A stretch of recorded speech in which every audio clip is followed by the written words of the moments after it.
coming everywhere. Rabbit hutch Britain, growing health concerns as UK sets record for smallest properties in Europe. They're moving towards it.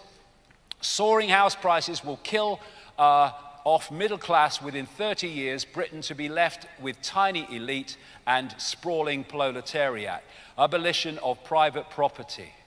They also want to take people out of cars by making it too expensive for the masses to have cars and run cars. And like I say, it's all being coordinated through this network. Now, if you look at the Hunger Games movie, the mode of transport was high-speed rail. And what they want in this Hunger Games society is the main source of transport to be railways and high-speed rail, because it's easier to control people that way. And it's interesting that if you look at this mega region, mega cities map of America 2050, since the invention of the aeroplane, American railways have been going down and down and down and down. They've just been left to rot, basically.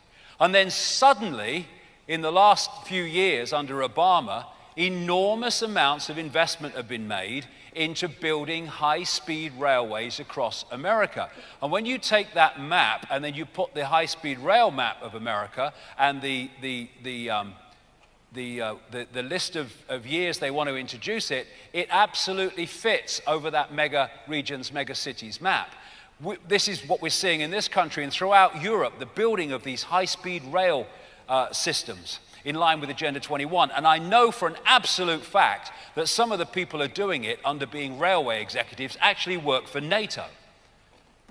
So then is Archon food. All these things are connected. I'm connecting dots here. All these different things which people oppose and protest against are actually all different expressions of the same conspiracy. There is a war on the human body. There's a war on human health. Now, the Fabian Society was called the Fabian Society after a Roman general called Fabius. And his claim to fame was never to engage in a battle which could lead to a win or a loss, which could be decisive. His way of doing it was to weaken the enemy over a long period of time until they were so weak that you just walked in. This is what is happening in terms of human health and many other things. They are systematically weakening the target population so we become so weak that they just walk in and do what they like. And fundamental to that is the war on human health. Here we go, weapon of mass destruction. GMO. Genetically modified food designed to genetically modify us. This guy, David Suzuki, a geneticist, any politician or scientist who tells you that these GMO products are safe is either very stupid or lying.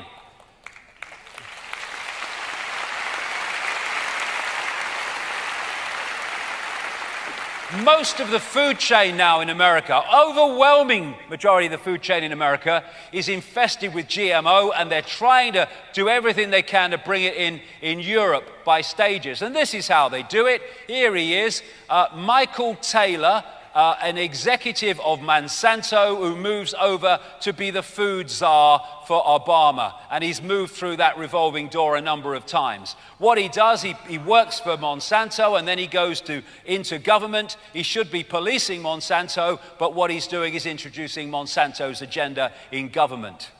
Here's Bill again. 500,000 shares in Monsanto. He owns the most evil company on earth. And he says he wants to make the world a better place. I don't believe you. This is the GMO scam. You will eat what we tell you to eat. Got it. This is why all this systematic contamination is going on.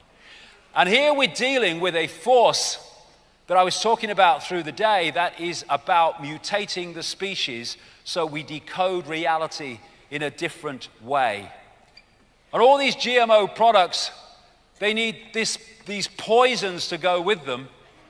And what happens next? You eat it.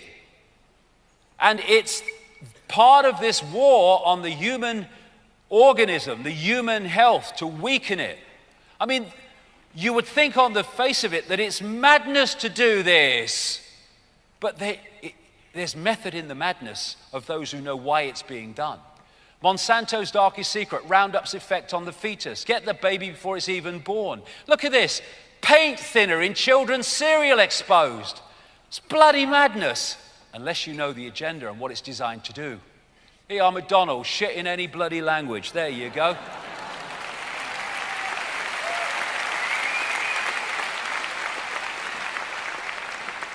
All this fast food is part of this war on the human organism. And junk food can be as addictive as heroin, and this is why. The receptors of the cells that accept heroin and cocaine and all that stuff also are receptors of the shite chemicals and concoctions that come out of shite chemically infested food, and therefore the body can become addicted to those chemicals.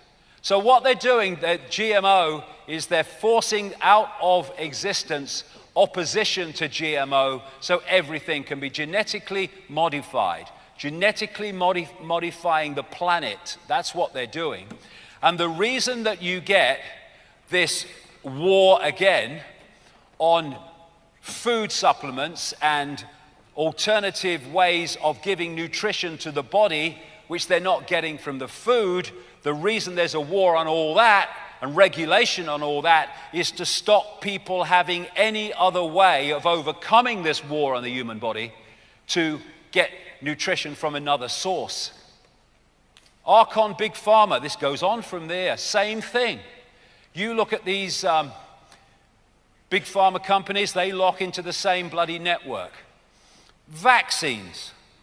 If you want access to the body to devastate the human immune system from an early age, so you make children for life open to things their immune system in a healthy state would suss, then vaccines are your dream come true.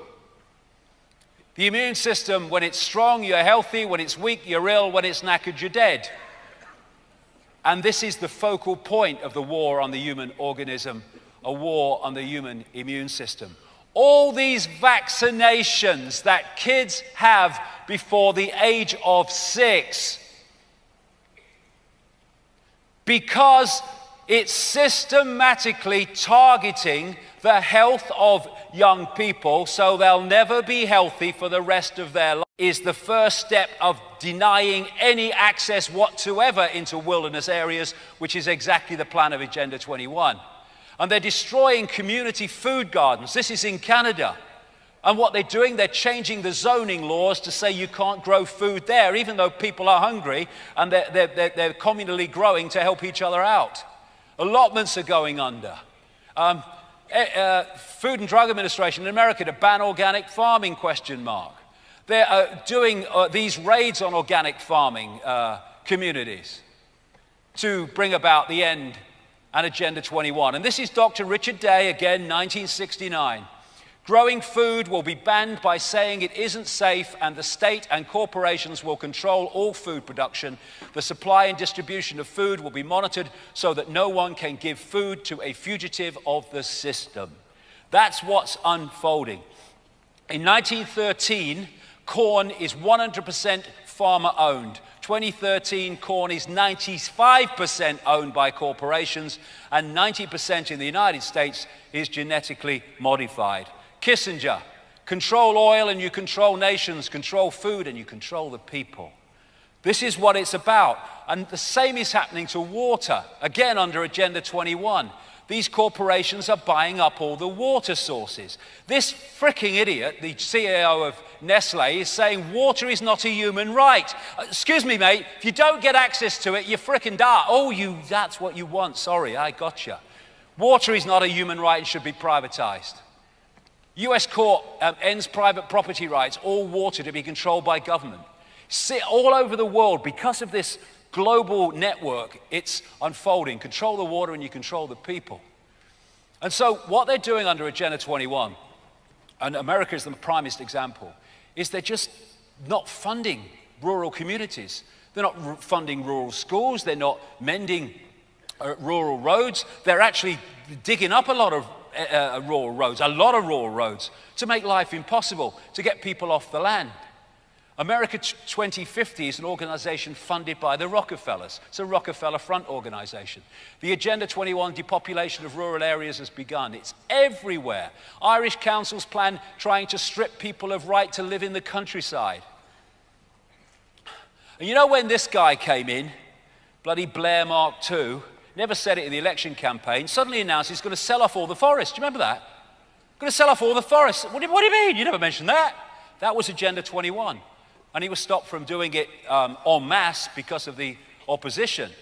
Not from the Green Party, by the way, which is shocking. Get them off the land, weather control. Now, this is a big area where people get scammed because they don't think that is possible, manipulating the weather to create extremes of weather to get people into situations that remove them from the land. But actually, Dr. Richard Day was actually a weather manipulator during the Second World War. Get them off the land. And here he is again. Here's Bill. He's involved in the Fund for what is Climate Change and Energy Research. What it is manipulating the climate justified by saving the world from climate change. But what it is manipulating the weather. And it's been going on. People say it's not possible. Of course it's possible. It's happening. It goes way back. Even a BBC radio documentary exposed a few years ago that the Lynmouth flood in 1952, which killed people and devastated that village in Devon, was actually created by the RAF, who were doing an operation called Operation Cumulus, also known as Operation Witch Doctor, in which they were putting sulfur into the atmosphere above this, in this area. And actually people before the massive flood say they kind of tasted and smelt sulfur in the air. And what it did was create an enormous rainstorm, which created the flood, which created the Lynmouth disaster, 1952. This is 1996, an official US Air Force document describing the artificial creation of floods, hurricanes, droughts, and earthquakes. And it continues, weather modification will become a part of domestic and international security and could be done unilaterally. It could have offensive or defensive applications and even be used for deterrence purposes. The ability to generate precipitation, fog, and storms on Earth or to modify space weather and the production of artificial weather are all part of an integrated set of military technologies. They are manipulating the weather like crazy. And one of the ways they do it is this operation in Alaska called HAARP, which fires high-power radio waves into the ionosphere and has weather effects. But it's not just HAARP. They're building these things around the world now. And the chemtrails are interconnected with that. There you go. Don't worry, just a lot of flying tonight. All these chemtrails, it's just your imagination. And the reason they link into weather control is this, from a document or an article. Dispersed metallic particles such as aluminium, barium, and strontium, the main chemtrail ingredients, may increase the atmosphere's conductivity and therefore enhance HAARP's weather modification performance. That's just one reason for them. There are many others too. Now, we've had these extremes of weather, floods and in America, catastrophic for small farms and even less than small farms in America. Droughts. And the explanation of them is the jet stream is acting strangely. This is the main kind of weather pattern that comes across America and across Britain into Europe. This guy, Bernard Eastland, who wrote many of the patents for the HAARP project, said that HAARP can steer the jet stream. And like I say, when we have these extremes of weather, which are devastating for farmers and people in countryside areas, they say it's because the jet stream has moved from where it normally is, and thus they create these weather extremes. And this is what Dr. Richard Day said in 1969. The weather will be modified and used as a weapon of war to create drought or famine. This is in Britain. This is in America. Here's a story from very recently. Farmer who lost 800 acres of land during last winter's flood is refused compensation after he was told the aerial picture of devastation was insufficient bloody evidence. And then in America, in recent years, they've had catastrophic droughts. He's had a catastrophic one and then some in California at the moment and through this summer. This is the one in 2012. That's the area of extreme drought. And here's a story from this week. 14 California communities now on verge of having no water. Mass migration out of California seems imminent. And it's a doddle to keep the rain away, and it's a doddle to make it come in massive quantities. And what is happening as these people are forced off the land through all these things? The major corporations are buying up that land in massive, massive quantities. Get them off the land, fracking. Well, amazing. A red flag and a flashing red light should always start when something comes out of nowhere and it's suddenly everywhere. Suddenly, fracking, what's happening? It's every bloody where. Countries all over the world are having fracking protests. Where did that come from? Because it's the agenda pressing the button for this stage called fracking. Here we go. Farmers fear fracking could spell financial ruin. They're now letting people in this country drill under their bloody homes, put whatever they like under their bloody homes without any oversight. And what the fracking is, I mean, you know, you say, look, I'm sure you didn't get that right. Explain it to me again, because that's madness, okay? That's madness, right? So just explain it again. Well, what they're doing is they're forcing at high power water full of hundreds of chemicals into the ground. They're breaking up the structure to get to this stuff they want, this gas or whatever, shale gas. And they're causing earthquakes because they're breaking up the structure. And then all these chemicals are going into the groundwater supply, and we're supposed to frickin' drink it. That is the astonishing story of fracking. And when governments, in the face of such unbelievable nonsense, still push on with it, it's the agenda. 630 chemicals they're putting in this stuff, going into the groundwater supplies. Look at it. And when you can't get access to clean water, what do? You have to leave the land to find a place where you can get access to clean water. Control the water and you control the people. And here's some report states fracking can cause earthquakes on faults tens of miles from the fracking boreholes. Look at this. This is Oklahoma, 2009, 38 earthquakes. 2014, 780 and counting. Oh, fracking's nothing to do with it. Yeah, but you started fracking here. Cobra. There's the cobra coming out of what? The third eye. The Druids used to worship a serpent god called Hu.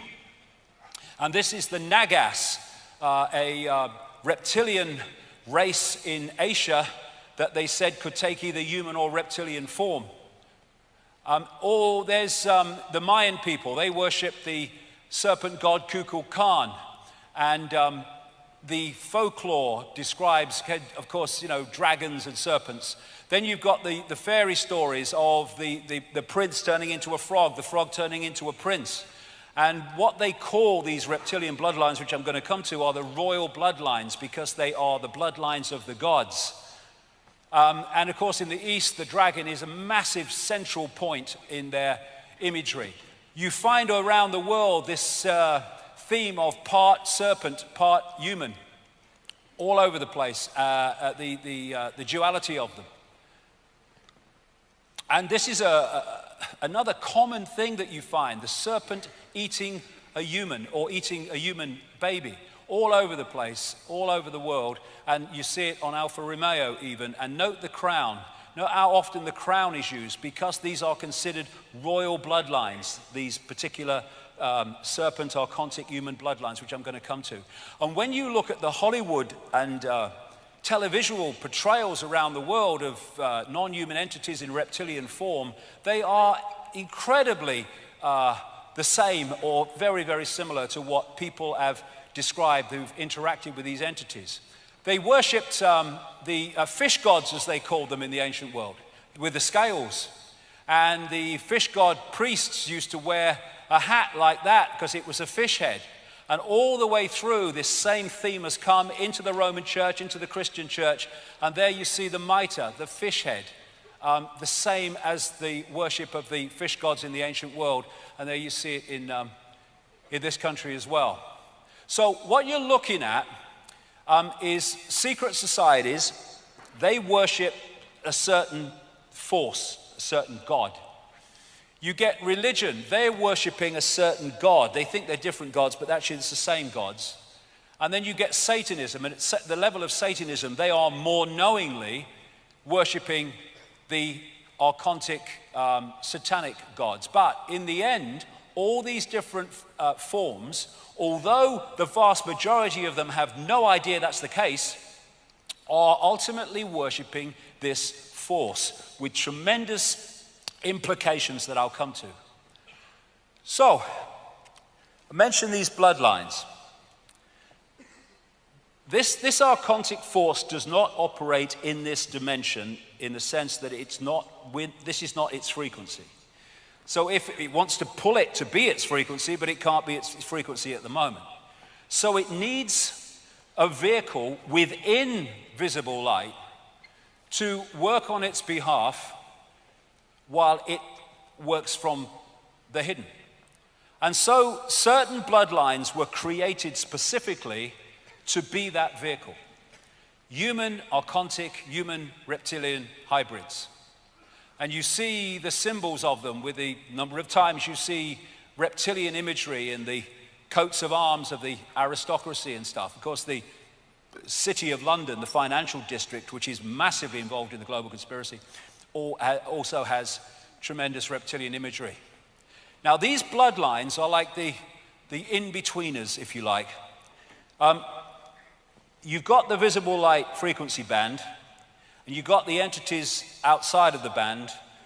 These are the representatives within this frequency which can interact with this frequency and do the bidding of this hidden force. And like I say, it's like the scientist who can't work inside a tank with something that's dangerous, so he puts the gloves on and works from outside the tank and works in it through the gloves. If you take the scientist to be this archontic force, the tank to be our reality, and the gloves to be these bloodlines, that is the dynamic that we're looking at between this hidden force and the one we see. So what has been created is a hierarchy coming out of the hidden down into the seen to create and direct a society that generates maximum low vibrational energy and systematically imposes the virus upon our society more and more and more. And these bloodlines have a particular DNA. And what is DNA? It's an information field. And they, when they create hybrids and anything like that, they see it as a software program. They don't see it the way we see it. And so the reason that these bloodlines interbreed so incessantly, I mean, we see it with royals, but all these Eastern establishment families of the United States into banking and corporations, they interbreed just the same.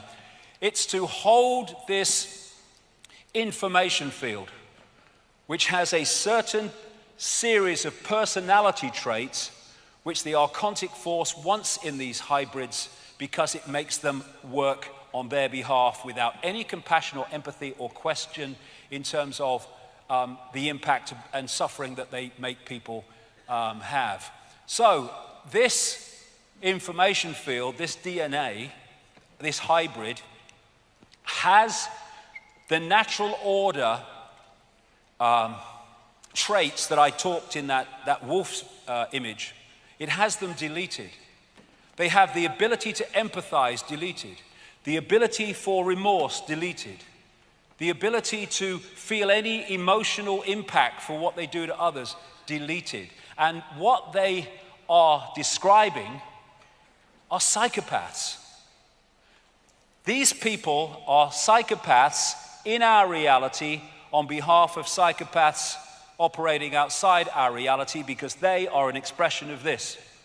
No empathy, no remorse, no shame. How on earth can you bomb the living shit out of Gaza and have no emotional impact?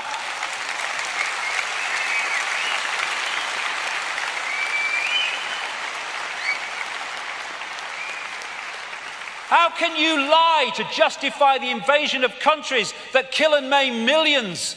How can you do that? Only if you have no ability to empathize and you have no emotional consequence for your actions. So, you think politicians run the world? No, it's something very different, which the major politicians are an expression of. Some know, many don't.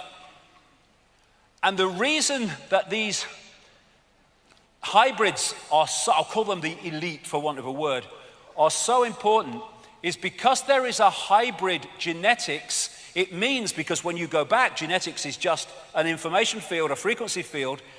The frequency of the hybrid is closer to the frequency of the archontic entities than the general run of the human population. So the ability to possess, control, and dictate their behavior is far more powerful with the hybrids than it is with the general population that have a different genetics. And this is a Swiss clairvoyant called Anton Steiger, who was telling the story of his life in an article. He wasn't talking about any of this stuff. He was just saying experiences he's had. And this was one of them. He can see beyond what we call the physical into the energetic levels. When I see people in business or politics who are particularly trapped by the material world, for example, I notice that they no longer have any light bodies at all. In many of these people, the point of light at the heart chakra, here we go, which is otherwise always present, is no longer visible to me. What do we call psychopaths? Heartless people. Instead, I see something like a layer of shiny tar around them, in which a monstrous being in the shape of a lizard can be distinguished. When such people speak on television, for example, I see a crocodile shape manifesting itself around the person like a concave mirror. I don't see the light of their throat and forehead chakra. And I've talked to people all over the world that can see beyond the physical, who don't describe exactly the same, but it's very, very similar in terms of this possession. There you go, there's one of them, look. It's just a trick of the light, don't worry.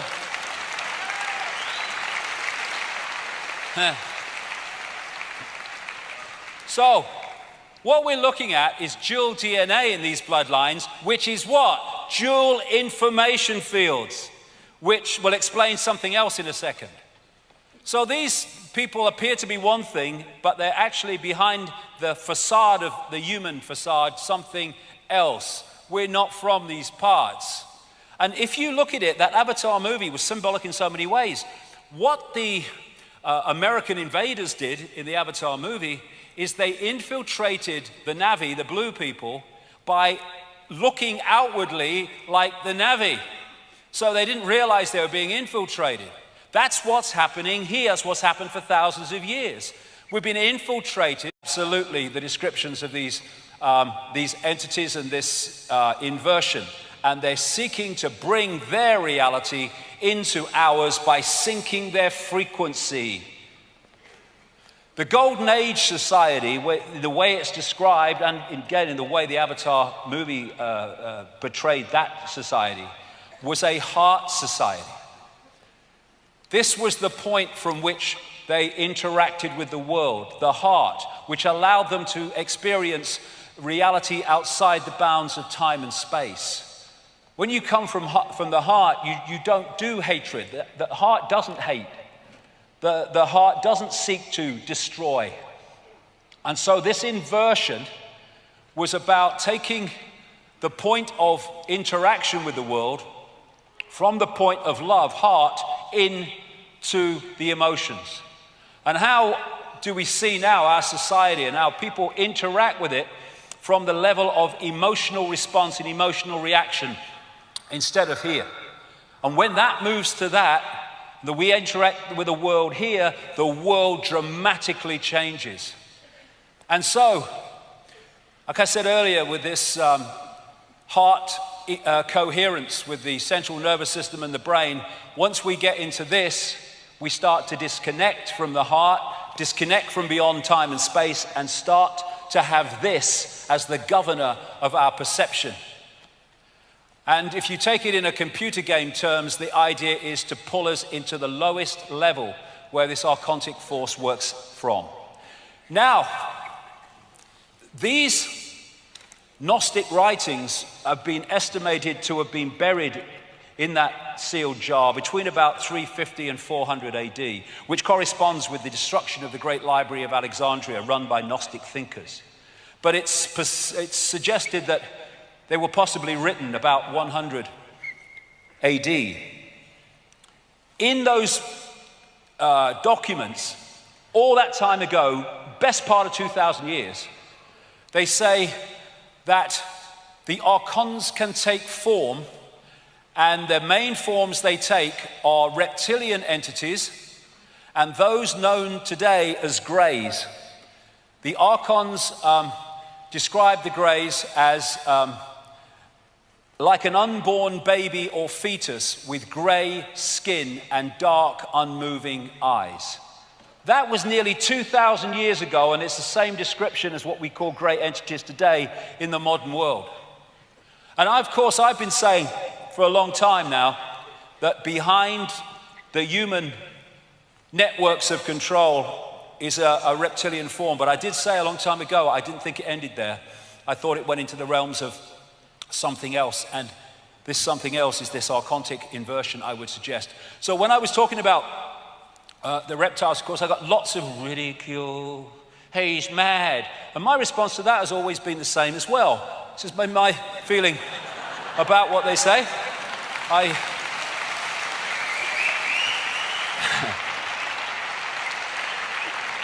Because I simply want to know what the bloody hell's going on, me. Just want to know what's going on. Whatever it is, I want to know. And if people don't like it, well, they do the other thing, that's just as good. But is it madness, or is it seeing beyond the program? Like I say, condemnation without investigation is the height of ignorance. But they say it's rubbish, but they don't investigate it. And yet, when the Daily Mail runs a story from some chemist, scientist a few years ago who said that he thinks from his research that there are reptilian entities all around in other dimensions, then he was treated as dead straight because he's a scientist, so he must know what he's talking about. And there was another study which was kind of projecting what some of the dinosaurs would look like if they hadn't been wiped out, as they say. And they came up with the fact that by now they would be humanoid reptilian entities like that, which is interesting because when you look at the descriptions around the world, this is a Zulu description, this is a painting made by a Spanish artist who said he interacted or experienced these reptilian entities. They are described in remarkably similar ways. And this is something called the Chani Project. And it's one of those kind of things that happen so often when I'm researching. I'll come to conclusions and I'll write it, and then something will come along and it will say, look at this. And long after I'd been writing about these reptilian entities, I read this article. I was in Nexus magazine, and it was by a whistleblower about a project called the Chani Project, Computer Interface Communication with Other Realms. And he said that in the 1990s here, 1994, for 5 years, they, at a kind of similar thing to what's happening at CERN, it was one of these collider things, but in Africa and smaller. For 5 years, they interacted through computer systems with an entity in another dimension, another reality, and asked a total of 20,000 questions. And interestingly, this is what came through this entity, according to this Chani Project. A reptilian race was holding back humans so they couldn't grow. The entity said they had fought many battles against the reptile race in their own reality. Humans were more evolved spiritually than the reptiles, but they suppress humans with their technology. Their God is their technology. That will become seriously relevant later in the day. But look, what did the Gnostics say? That humans have creative ability, where the archons don't. It says here, more spiritually evolved than the reptiles, but we are suppressed through technology. And what I was talking about, tuning humans into the fake reality, this brings us to endless stories of the manipulation of human genetics. Some appear in things like the Bible, but you find them all over the ancient world, again, relating to these gods of different names, which turn out to be basically the same. So in the Gnostic writings, they talk about, and remember, these have been in a sealed jar since about 350 AD. They've not been tinkered with and changed like the biblical texts that were expressions of these in many ways, but were out in the public arena and therefore could be changed. These have been sealed all that time.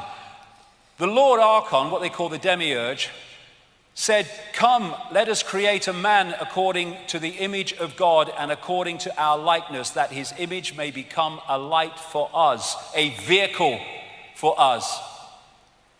And this brings us to the biblical texts, which again are mirrored all over the ancient world. There were giants in the earth in those days, and also after that, when the sons of God came into the daughters of men and they bare children to them. The same became mighty men which were of old, men of renown. And you know, in this Noah film in 2014, they symbolized the bloodline with the human finger and the reptilian covered finger. Very, very symbolic and very true. Now, anyone thinks that all this genetic stuff is modern. It ain't. This is known as the genetic disc for obvious reasons. It was found in Colombia and it is thousands of years old. And on this disc, which is incredibly well preserved, are images of human eggs and sperm that can only be seen under a microscope. And it talks about the birth process internally as well as externally, and the entities that it is portraying certainly ain't human. And you've got the Zulu, Chitahuri, the children of the serpent, with Credo Mutra, who's right into his 90s now. And this is one of the paintings he did of descriptions of this Chitahuri. And on one of his ancient artifacts that goes back at least 500 years, called the Necklace of the Mysteries, these images, these symbols, are used by the Zulu shaman to tell the story of Africa and the story of the human story. And pride of place at the front is a non-human entity and a human woman. And let's say that fits into that. And this is one of the flying saucer type image at the bottom. And I asked him what that was. He said, that's what the stories say the Chitahuri came to Earth in. But this, he said, is symbolic of the interbreeding between humans and the Chitahuri to create a hybrid race. This is the whole point. If you're at that level of understanding how reality works, you don't have to have literal interbreeding to change the human form into some kind of hybrid. You know, what we are doing is receiving and transmitting information. And if you change the information that the receiver-transmitter decoding system is receiving, and that information relates to the human form, you can mutate the human form simply through getting people to decode that information. You see, the reason that radio is part of one seamless decoding system. And so we are decoding from the waveform through the digital, I'll get to the digital in a minute, through to the holographic, illusory, physical. All these different levels, molecular and atomic and holographic as it is, and they're all different expressions of the decoding of this world. The world is a hologram. Everything that we see as form is a hologram. There's more to know even about that, but let's keep it at that level for now. And holograms are like, of the ones you buy in the shops, what they do is they get a laser, and the part of the laser goes off. It's a photographic print. Another part of the laser, in waveform, photographs the object, and then hits the part of the laser that came straight onto the film. And that collision creates what they call an interference pattern. What is an interference pattern in a hologram? It's waveform information. Looks like a fingerprint. I don't think it's an accident either. And then, well, what is it? It's just waveform. But then you fire a laser at it, and amazing things happen. And what you are looking at is basically the same principle as dropping two stones in a pond, and they start a wave reaction. And as those waves collide, what you're looking at is a waveform portrayal, expression, of where the stones fell, how fast they fell, how heavy they were. It's an information field if you know how to read it. And so what happens with the holographic waveform information is when it's read, it becomes an apparently three-dimensional object. These are all holograms that we're seeing here from these waveform information patterns. And some of them, the best of them, can look as solid as you and me. This lady is a hologram projected from somewhere else. These are all holograms. He's been projected from somewhere else. Les Dawson did a whole bloody program, you might have seen it, the British comedian. Even though he's no longer with us, great man as he was, he did a whole program as a hologram. This lady isn't standing there, but appears to be. And so what we're doing is taking this waveform information, that the cosmic internet, and turning it into a holographic reality. And now, mainstream science is starting to see that this is something they need to explore. You are a hologram projected from the edge of the universe. New Scientist, one of the main scientist magazines in Britain. Scientific American, are you a hologram? Quantum physics says the entire universe might be. And here is a mainstream newspaper report. Russian researchers want to replace your physical body with a holographic avatar. Why and how? Because they're replacing a hologram technologically generated with a hologram biologically generated, but even now they're starting to biologically generate as well. And the wonderful, amazing characteristics of a hologram, which explains so many mysteries, is that every part of a hologram is a smaller version of the whole. So when you get one of those holographic prints of a picture in waveform, and you cut it into 4, and you fire the laser at each one, you don't get a quarter of the picture, you get a quarter-size version of the whole picture. Every part of the hologram is a smaller version of the whole. And that's why you see the human energy field is a smaller version of the planetary energy field. This is where as above, so below comes from. And then you have reflexology and acupuncture and all these things that can find points on the ear and the body and the foot, all over the body, that correspond with other parts of the body. It's because they are holographic and therefore smaller versions of the whole. You might have seen people who've photographed things with their hands, where they've in various experiments that have been done. Not when I say photograph things, they've seen things with their hand. They've not seen them as clearly as with their eyes, but they've seen them. Now that is possible, although science says it's impossible. It's possible because there are sight senses in the hand, because it's a hologram, therefore all the senses are in the hand, just not as sharp as the main sense, in this case eyes. The palm reading is all part of the hologram because the whole body is in the hand. And this is why the brain cells and the universe mirror each other. So there are scientists over the years who have said that this reality as we experience it only exists when we observe it. I would take that a stage further and say we only see it in this form when we decode it. And the act of observation is the act of decoding. So when they say that waveform suddenly takes a particle form, or they can take the same form at the same time, it's because it's the same information in different forms. And so when you look at this newspaper article, Your Mind Can Control Matter, physicist, atomic particles were shown also to be waves. Whether they manifested as waves or as particles depended on whether someone was looking. Observation influenced the physical reality of particles. In more technical language, observation collapsed the wave function. It decoded the wave function into holographic reality. So when we are not looking at this reality, we're not decoding it, it's just a waveform information field. Same with us. So that's the base form of the body. It is an information field. We decode the body through into this as well. And if you can manipulate the way we decode reality, you can manipulate what we perceive. This is an example I've given many times, but I use it every time because it is so brilliant to explain what I'm trying to say here. There was a guy called Michael Tolbert. He wrote a brilliant book called The Holographic Universe about the scientific evidence for the holographic nature of what we call physical reality. And he told the story in that book of how he had a friend, his father rather, who had a party at his home, and he got a stage hypnotist along to do party tricks. And he got this guy called Tom, and he took him through the various things, and then towards the end he said, Tom, when I bring you back to a waking state, you're not going to be able to see your daughter in the room. So at that point he brings the daughter and stands her right in front of Tom.